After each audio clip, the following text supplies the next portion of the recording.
to the Music Scene Podcast. My name is Dave Kudrak. Today I had the pleasure of sitting down and speaking with my friend TJ Fry. He is a local South Jersey musician. He's a singer-songwriter. He's been in the business for about 30 years. Chances are you've probably seen him perform somewhere in the South Jersey at some point. He does everything from solo acoustic acts all the way up to a full band. And we talked all about where his music journey began and where it's going. He currently has a development deal in the works with a label down in Nashville, so exciting things for him coming. And make sure you stick around until the end where TJ does a live acoustic performance of his song Wheeler Drive. So here's my conversation with TJ. I hope you enjoy it. We are here with TJ Fry. The very talented TJ Fry. Thank you. Thank you very much for coming. I appreciate you doing the podcast. My pleasure. Awesome. As you know, and as everybody else listening knows, this is a very young podcast. This is only our second episode. And the purpose of this podcast is really to try to get the very talented musicians of South Jersey, or the South Jersey music scene, if you will, a chance to... You're lumping me in with that. Well, you're an exception. That's why you're on the podcast. Okay. It's nerd night. It's the best of the best here on the South Jersey podcast. Anyway, really want to just give you a chance to tell your story. You know, let's start at kind of the beginning. Like when did you first either start playing music, or when did you first kind of fall in love with music, or was it both at the same time, or like where did it all begin for TJ Fry? Oh, geez. We're probably going back to like 2 years old. I was obsessed with the stringed instruments that sat in the corner of my grandfather's house behind his coat rack, and I used to always find myself going over there trying to pluck guitars, banjos, and Nice. He ended up passing away when I was 4, and he ended up leaving his tenor banjo to me. So Oh, wow. at 8 years old, I started taking tenor banjo lessons. Nice. And then there were these really cool guitars hanging in the shop. And after a year of taking banjo lessons, I asked my parents if I could try guitar. So they ended up buying me this really cool Epiphone ET275, and it's their discontinued model. Okay. It's a really thin-bodied. They were made in Japan. Was it acoustic or electric? It's electric. Well, where did it go from there? Like, did you start writing music? Did you play with other people? I was on and off with lessons, depending on what sport I was involved in, because I played sports the whole time when I was growing up. Mm-hmm. And that really took precedence for me when I was younger. Guitar wasn't as important in my life, but it was always there. Sure. I ended up in college getting my first acoustic guitar. Oh, wow. It was just a Washburn acoustic, Yeah. and I just fell in love with playing all over again. Mm-hmm. And that's when I stopped learning pieces of songs, like riffs from Tablature and Guitar Player magazine. Yeah, man. Yeah. Yep. So like I had all kinds of riffs that I knew. But then I was like, if I ever want to play for people, they're not going to hear like one piece of one song, Yeah.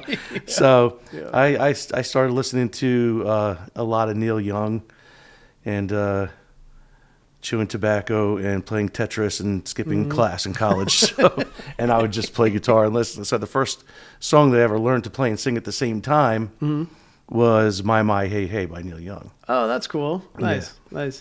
So And why was it that song? I just really enjoyed it. Yep. For any newer guitar players out there who might be struggling with singing and playing at the same time, did that song lend itself to that, or? None of it came naturally. Oh, It okay. was very, very difficult for me to, it's like, pat your head and rub your belly. I just couldn't make it happen. So what I did was I hand wrote out all the lyrics, or what I thought were the lyrics, and I put the chord change over the exact syllable where it changed. Okay.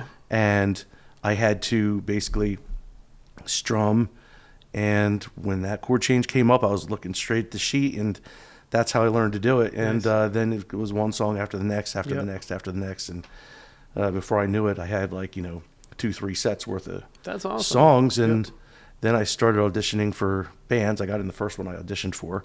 Awesome. And I started writing before I actually got into that band, and then started introducing my original stuff. What was the name of that band?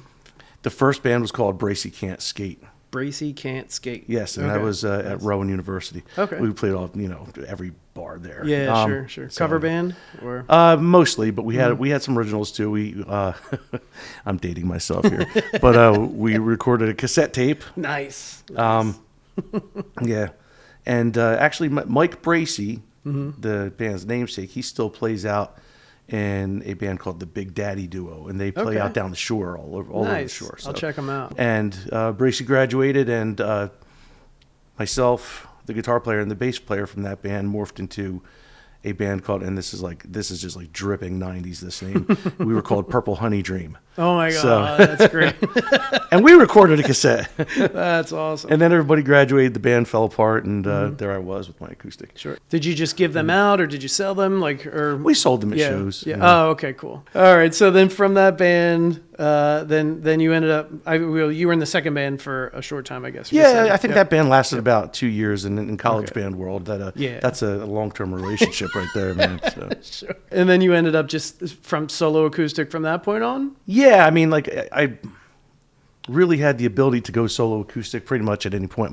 My guitars weren't anything to write home about. I had like the clip-in pickups for my Washburn. Okay. And I ended up getting a black Takamine cutaway. Yep. I was playing on and around the Rowan campus. Do you know where the Landmark is? Oh, yeah. Okay, yep. So before it was the Landmark, it was called the Franklin House, and it was a completely different building. Okay. Looked like an old stagecoach stop kind of thing. Sure. Yep. It was a really dingy bar, and it reeked on the inside. It was stale beer, and but anyway, I hosted the open mic there until I was probably 29. Oh, really? Yeah, because I lived in Mullica Hill at the time. Okay. Yep. With my ex-wife, and moved back down to Newfield when I was in my 30s, and I just kept the whole solo thing going. Then all these wineries start popping up in South Jersey, which for acoustic players like myself, like you, has been incredible, because like now I have like this rotation, like 7 wineries. The breweries are having people now, so it just lends itself well to solo guitar acoustic players. Yep. So I guess my first winery was probably Heritage in Mullica Hill. Okay. And then I just kept adding and adding and adding.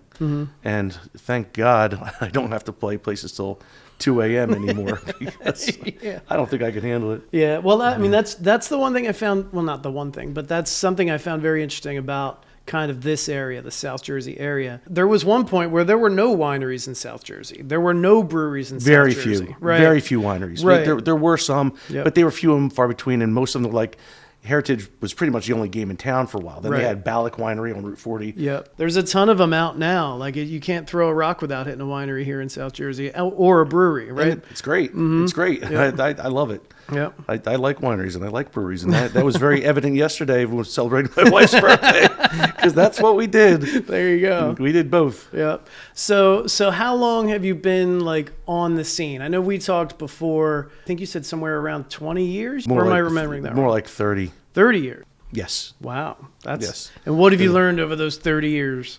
Anything? Yeah, it's a balance, you know. It's a job that I love, you know, that I don't mind doing so much. I mean, I'm going to be able to retire from my teaching career this June coming up. Oh, that's awesome. So whether or not I'm going to, I mean, I would pretty much consider myself nearly full time with music anyway, because if you do this 3 to 5 nights a week, then it's nearly like another full-time job. Yeah, I mean, I've seen your schedule. I mean, you've got that regular gig at the Lake House, I think, right? That's every Thursday. Yes, that's a godsend, man. Yeah. That gig. I've had that gig for 14 years. Really? Every Thursday for 14 years? No, not every once Thursday. A week or whatever. It turned into 3 Thursdays a month. Okay. And I had a duo that we were doing that with. That duo, we parted ways as a duo. Oh, okay. I didn't know that. But that turned into every Friday solo. And now I do a duo with my lead guitarist every Friday, except for in the fall. This is my son's senior year of high school, and he's playing football for Delsey High School. Yeah. So I'm not going to miss that. Sure, you know? I wouldn't either. Yep, so I mean, he's only going to be in high school one time. Yep. And you know, I won't miss that. You know, for anything. I get it. My gig week starts tomorrow. You know. Oh yeah. Because I have a regular Wednesday. I flip flop. Okay. at Running Deer Country Club on Wednesdays with a friend of mine named Ryan Wocock, and we play every other week. Nice. So he'll play one week, I play the next week, and we just... Oh, that's cool. For those people out there that may not know who you are, describe what kind of a musician you are, your style, influences, things like that.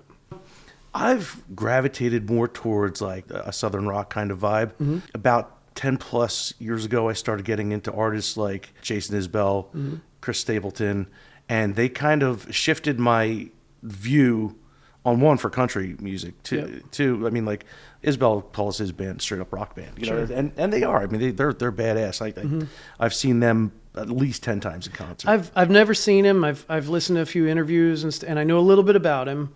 I understand he rips on guitar occasionally too, right? He is amazing on guitar, slide guitar too. Okay. So he's one of the reasons that I dove a little more deep into slide guitar as well. Okay. Yep. I grew up around, all farms and woods, so I mean, there's my legit on that. At least in my head, I have to tell myself that for the Southern rock thing. But that's what a lot of my friends and I listen to. South Jersey is much different than North Jersey, right? And there's lots of trees, lots of grass, lots of farmland.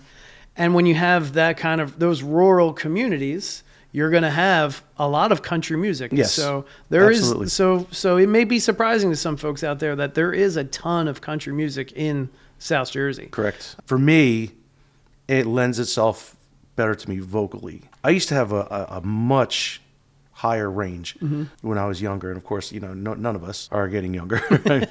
I think a lot of what I try to perform now, I try to pick songs that I know I can handle. Yep, gotcha. So. Now, speaking of songs you can handle, do you ever find yourself changing keys of songs? Like if you're going to do a cover tune, are you changing keys a lot and things like that? Yeah, it's like sometimes I'll change the key of a song to fit my voice a little better. Like Jelly Roll, Need a Favor. Oh, okay. Like I dropped that down a half step from where the original recording of it, because he has a pretty high range. He sure does. Yeah. So let's go back a little bit. You do have a song out. Sorry, a whole album out on Spotify, Apple Music, and all streaming platforms. Tell us a little bit about that album, when it was released, the name of it, and then like how it came about. I actually have 2.5 albums out. Oh, you do? Yes. Okay. Sorry, my bad. No, it's all right. That's all right, because you know what? I don't really want to go... The first album was from 2011. That's called No Name Street. And although I feel like musically the writing was solid, there's a lot that I would change about that album if I had to go back and do it again, to the point where I've actually thought of pulling it from online, but my wife will not let me. She's like, no, I love that album. I want you to keep it up. That's awesome. So some of the writing I feel is pretty solid, but I just don't like the production all that much. And that's not to offend anybody, because I could have had more of a say in that, and I just didn't know what to say or when to say it. But going into Monday Night Sessions, which is the one that was released in 2022. Yep. That one I had all the say basically, and I recorded that with Tony Mascara this is a plug, down at Audio Lab in Millville. He's great. He's a great guy. He's a great sound engineer. He has a great studio. Just one of the friendliest guys you ever meet, and it's a very relaxed atmosphere down there. Nice. Most of the sessions were just he and I. So I went down there with a lot of song ideas and recorded just acoustic and vocal tracks.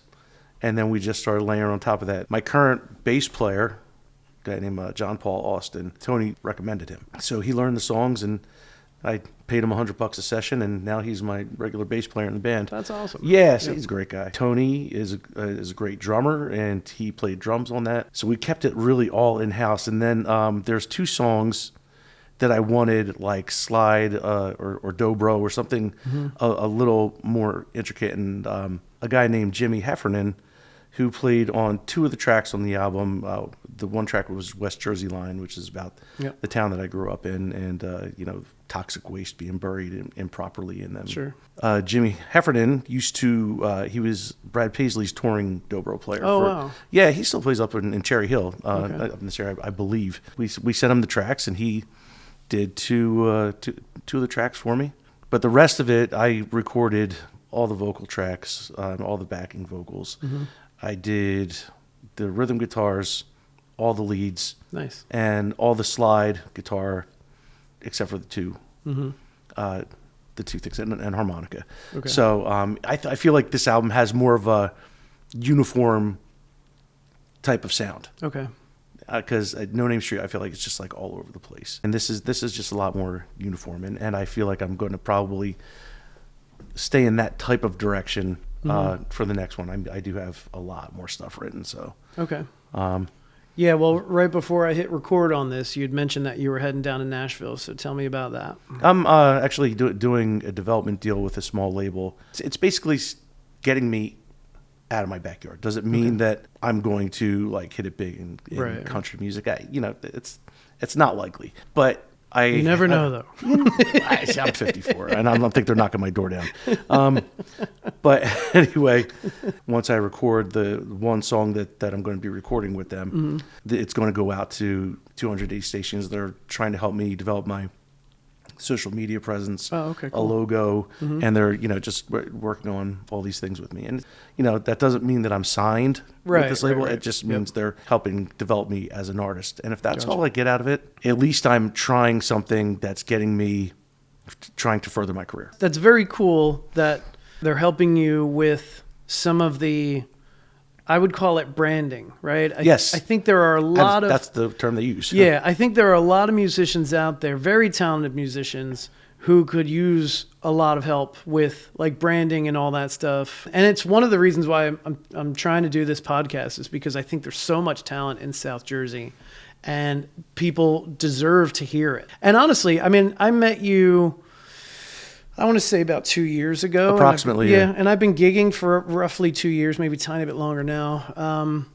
But I met you and I would ask you questions here and there, and you were always very helpful to me in answering my questions, and I look up to you as like a bit of a mentor because you've been doing it for so long. You've been doing it successfully for so long. You're welcome. Thank you. Thank you for the advice and taking the time to do this as well as everything else you've helped me with in the past. I appreciate it. I think if you're a musician and you're putting yourself out there, you're opening yourself up to people enjoying what you do, but you're also opening yourself to criticism as well. Absolutely, yeah. There's always going to be that guy shouting "Freebird" in the crowd, that you want to choke. I've been there, yeah. It's funny the 1000th time, isn't it? Yeah, right. Man, how'd you think of that? Happened to me last weekend, believe it or not. Every freaking show. Mm-hmm. I don't consider myself the best singer in the world, but I certainly can hold a tune. Absolutely, you absolutely can. Yeah. Yep. No, you've got an immense amount of talent. You honestly, thank you, man. You really do. Thank you. You really do. And speaking of that talent, you play guitar, you sing. You also play harmonica while you're performing. So how did the harmonica come about, and when did you start incorporating it in to your live sets? Doing songs like My, Hey, Hey, Heart of Gold, Mary Jane's Last Dance, back when I used to do that a lot. Sure. Those harmonica parts are so signature in those songs. I feel like I felt like I was doing the songs a disservice by not learning how to do this. That's a good point, yeah. It was always in my wheelhouse of interest to teach myself how to do this somehow. Because the guys that do it regularly, like Bruce Springsteen, Bob Dylan, Tom Petty, Neil Young, they do it very well. But the other thing that they are just, they're other human beings. Sure. So they had to start somewhere. They had to learn somehow. And that was my mindset going into it. Gotcha. Some songs I actually wrote my own harmonica part to it that don't necessarily have a harmonica part. Okay. One of those songs being Willie Nelson, Funny How Time Slips Away. Okay. I wrote my own harmonica part to it, and I just kind of put my own stamp on it, That's just because I thought it was fun, Yeah, that's really cool. So it's a cover song, but you're adding a harmonica piece to it. Yes. That's awesome. Now, when we're talking about your own music, I'm going to ask this to everybody I interview because it's something that I'm really curious about. What's your songwriting process look like? Do lyrics come first? Do chords or melody come first? All of the above. Yeah. Yeah, they come in different forms. They hit you in different ways. Sometimes it'll be like a riff or a cool chord progression, and I just start mumbling over them. I keep a Google Doc. Okay. Of not just one song, but like if an idea hits me, or a phrase, or something that might sound cool, or even a concept of the song. Yep. I take my phone out and I put it down on Google Doc, and then I refer back to it later. Nice. And I probably have 100 of those on Google Docs right now. Yep. Sometimes like a song will come to you all at once and just basically take on its own life form in my mind. Sure. And it just kind of writes itself, and that they've come in that form too. It just depends on how it hits you. That's a great feeling when one comes and you have the time to run with it. Yeah, and it just keeps flowing. And you can knock it all out in maybe 15 minutes. Yeah. It's great. It's a great feeling. What's your live rig look like? Because I know I've seen your pedal board before, and it's quite complex just looking at it. It depends on if I'm playing with a band or if I'm playing solo.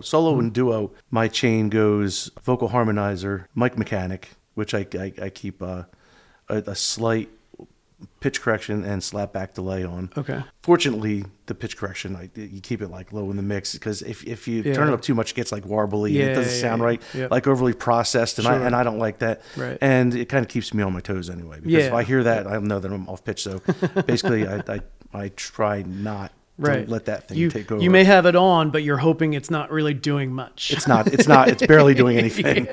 So I have that, and my Ditto 2X looper. Okay. And a direct box. This basically cleans up your signal. Yeah, I have a DI box because you told me to get one. Yeah. It does clean up your signal, like that XLR. So. Yeah. Yep, that's awesome. Do you do a lot of looping or no? I feel like that is a slippery slope with looping, because it can get really redundant and boring for your crowd. Yep. Especially, I think this was like a fad kind of thing when looping just really came into its own. But doing a drum beat and then a bass line and then building your song right there in front of people, which is cool for some things. It is. But if it's every single song, and then each song has like a 2-minute intro. Yeah, exactly. Because the song's being built, Yeah. So I agree. So 100%. I mean, like I would say that I personally, I don't do that on stage, just because I haven't practiced that. Yeah. So maybe it's something I wouldn't count out of the realm of possibilities. Right. That being said, the way I approach my looping, and this was another pat your head, rub your belly kind of moment, like, how am I ever going to learn this? And I finally did teach myself how to do this, and this is only probably in the past 5 years of learning to use a looper. And if it's a recurring chord progression, I'll just record that progression while I'm in the moment. Yep. And then go into a solo and click it off when I'm going back into the lyrics. The Ditto box that you use, is that a 1-button or 2-button? It's 2, and I don't use the 1 button because I don't want to have to double click. Well, I hate that too. Yeah. Yep. So it's just one stomp on the left to record, and one stomp on the right to stop the loop. Yeah. know. Yeah. I have just a 1-button looper, but I am in, and I don't do much looping at all. I have one of my original songs I loop just so I can do a guitar solo. And I hate that double tap to stop the loop. I just let my loop go through the whole thing, through the entire song, play over top of it, because I don't want to be bothered with trying to double tap it to stop it. It's so annoying. The 2X is great for that, because it's just one is record and start, and the other one is stop. Yeah. And then you can erase it at the end of the song, and that's what I do every single time. The one thing you got to stay on your toes though with the 2X, because there's some switches there that where one is a reverse loop, and it'll reverse your chords. So it sounds like Jimi Hendrix, Are You Experienced? Right. So there's been 1 or 2 times where I didn't realize that function was on, and I get down on my hands and knees and flip my switches before every show now, because otherwise it could turn into a real mess really quickly. Sure. So and it has happened in a live performance before. That's but funny. I mean, you just have to shake it off and laugh, because you can't let it be in your head for the rest of your show. So this is a theory that I have running around in my head quite often. I'm going to be professional. I'm going to do my job. It's a job, all that stuff. So you have a tendency to put a lot of pressure on yourself to be perfect almost, right? And then if things go sideways for whatever reason, like your battery dies or a cable comes disconnected and you didn't realize it, you have a tendency to get all up in your head and be like, oh my God, this is the worst thing ever, But it was a lot worse for me like that when I was younger. When I first started performing, oh my God. Yep. I went through every worst case scenario in my mind before shows when I first started performing. Yep. And I basically had, performance anxiety. Sure. I was like a mess before every show for probably like the first year that I played. What I've learned in my short time, gigging live, the audience doesn't. I don't want to say they don't care, but they're not as concerned about it. Yeah, they're a little more forgiving than what was going on in my head. Yeah, exactly. Yeah. So if anybody out there is just kind of like freaking out about like, oh, I don't want to start gigging or I'm scared to play in front of people because I'm afraid I'm going to mess up. I was mortified. Yeah, mortified. Everybody messes up, and the audience, they're not going to throw tomatoes at you. They're not going to boo you off stage. They get it. They understand it's not an easy thing to do. Now, if you're constantly, like if the whole night is a train wreck, then that's a different story. But if it's like a moment in time, it's not that big a deal, right? Yeah, and you know what? The world did not come to an end because you hit that wrong note. Yeah, exactly. I hit wrong notes every show. Like I just, you move through them. Yep. I have a tendency to not use an iPad or phone for lyrics. So I mess up the lyrics to maybe 2 or 3 songs every time I perform. Now, not really bad where I'm stopping and starting the song over. I'm able to recover, but I'll mess up lyrics every now and then because I don't, even though I've played them 100 times, if not more, my brain runs off somewhere while I'm in the middle of a song, and I'll be like, happens to me all the time. Up. All the time. Yeah, I keep the iPad there, and for the songs that I know really well, they're up there. Yeah. A lot of times I'm not even looking at it, right? Because if I like blank on a chord, like after you start knowing hundreds and hundreds of songs, sometimes things get a little jumbled up. Sure. Yep. Well, so many songs nowadays have the same chord progression. So you could easily, without thinking about it, go into a different song and be like, uh-oh, I'm singing the wrong song. Well, then you just call it a mashup. That's all. There you go. That's what the whippersnappers are calling it these days. That's right. That's right. So you're not only performing solo acoustic, but then tell me what else you have going on. You mentioned a duo, and then you have a band also, right? Yeah, it's just since my name is established. Sure. Yep. I just figured it was easy to call it TJ Fry Band. Mm-hmm. I've been in a lot of bands over the years, and the one thing that I've learned is that this band isn't going to last forever, at least in this formation. Yep. But I always have my name to come back to. Yep. So if personnel changes, I don't have to change my name. Right, for that, still the TJ Fry Band. Yeah, exactly. Yep. So and I have a great group of guys playing with me right now. Who's in your band now? Jared Headley is my lead guitarist. Joey Ragabudo is my drummer, and Joey and I actually grew up together. We played on the same Little League teams growing up, and he's the first drummer that I ever played with. Nice. So it's a full circle kind of thing, playing with Joey in this band. He and I were doing a trio with me and him and Ryan Wilcock, and we called it was just silly.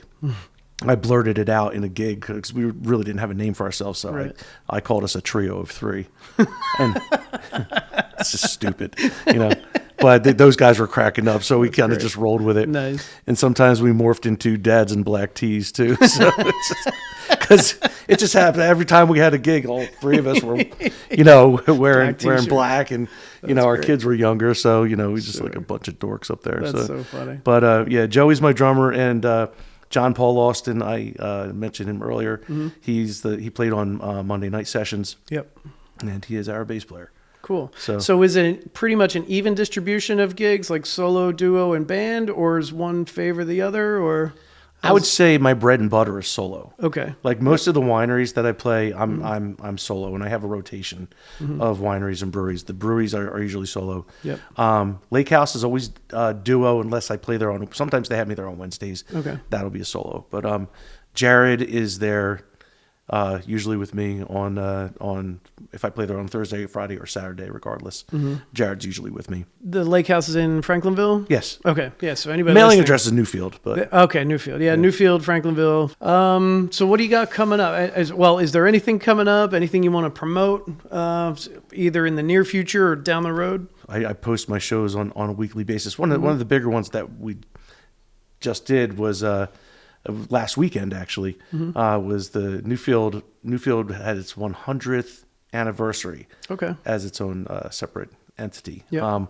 The borough of Newfield, and I grew up there, and they told me that I was the only guy that they thought of to play this event with my band. Cool. So that was a really another cool full circle thing with, awesome. with being a musician growing up and everything, and them asking me to do that it was kind of an honor, Yeah, that's and they great. had the Gloucester County stage, the one that they get for the Clayton Yeah, thing yeah, every yeah. year. I think you were at that too. Yeah, yeah, yeah. Yeah, Yep. so it's that same stage. They just rolled it in. That's and, cool. Yeah, it's a nice big stage Yeah, too. it's So nice. In your band, are you like your full band? Are you playing electric or acoustic or both? both. Okay, so your acoustic is a Hummingbird, right? Yes. Gibson Hummingbird.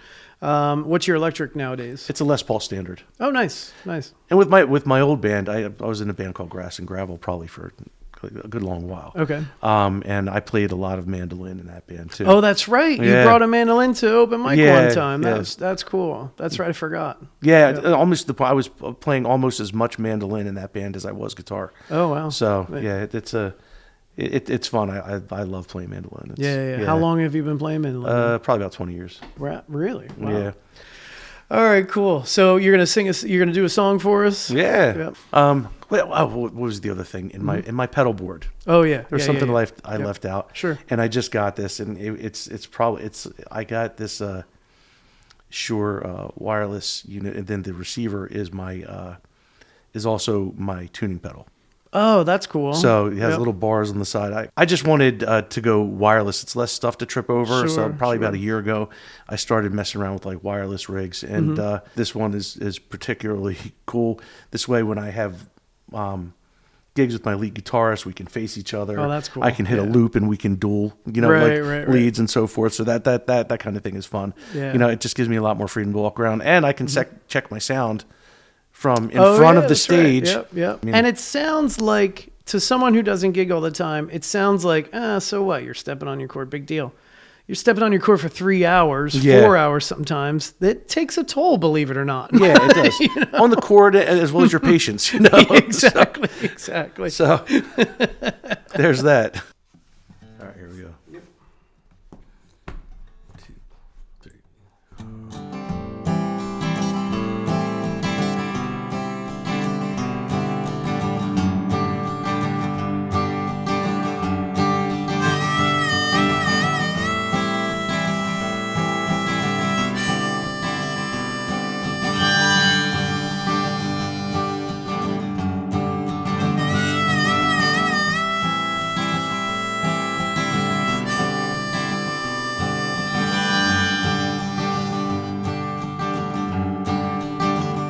We were reminiscing about the old times. Back at the bar again, we gather with our friends, and then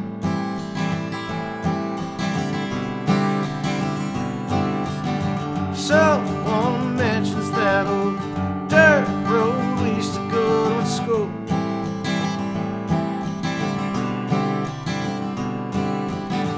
Lord, would be so nice to just go back one more time.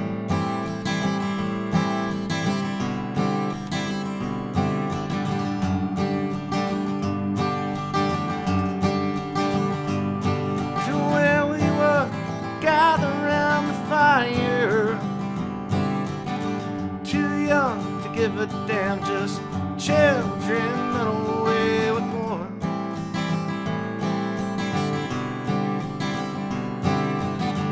Embers at our feet, our young hearts skipping beats. Well, just like we were back home, we let it drive. Not to dwell on the past, but to keep it alive between ourselves.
just like we were back on Wheeler Drive.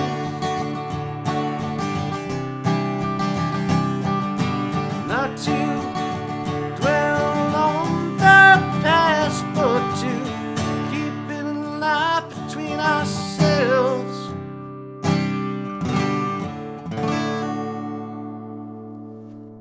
All right. Thanks, man. That was great.